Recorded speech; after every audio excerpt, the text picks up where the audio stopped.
Let me tell you another life hack pro tip.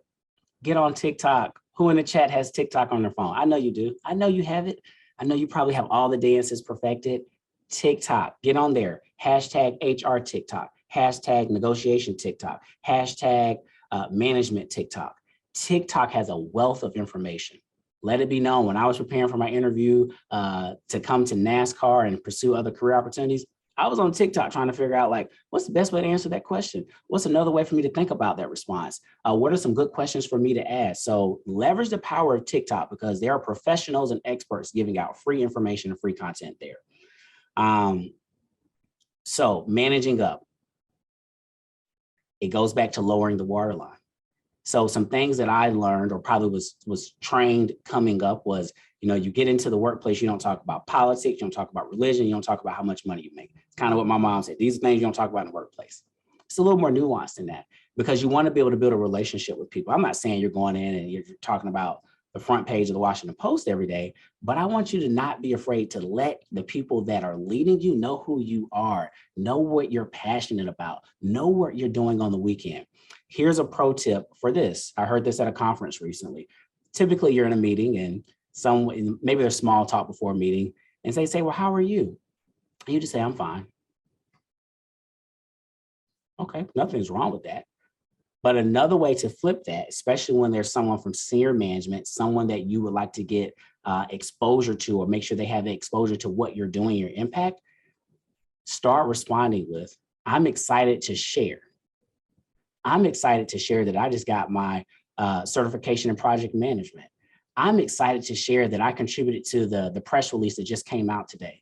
I'm excited to share that my team, and this was my role in this project, or I'm happy to share. So don't just say, I'm fine, I'm well, and kind of miss the moment. How can you grow your brand in that moment? So I'm excited to share, I'm happy to share. The next thing on the sort of having those compensation conversations, do your research. Don't lead with emotion in that space. I think it's always fair to have an understanding of what industry benchmarks are and figure out if you're falling in line with that, but also look at your performance. Are you a top performer?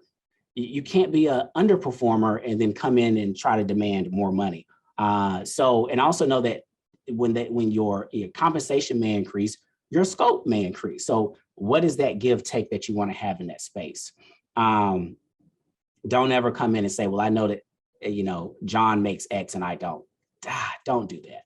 You're talking about the value that you add to the organization. So the conversation should be centered around you.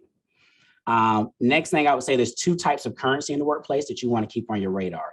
There's your social currency, and then there's your job currency.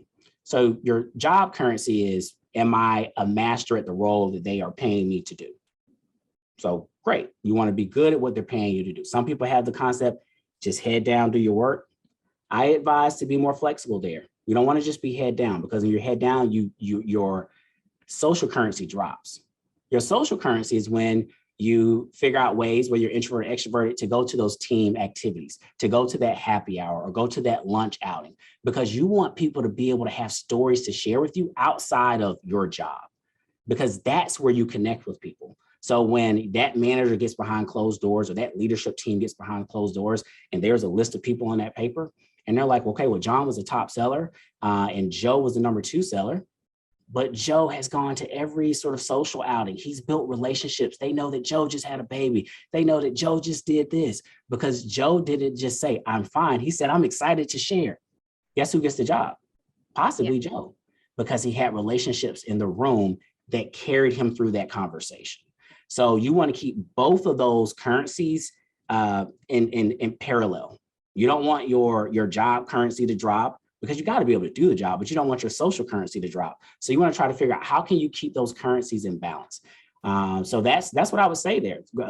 Thank you for the question.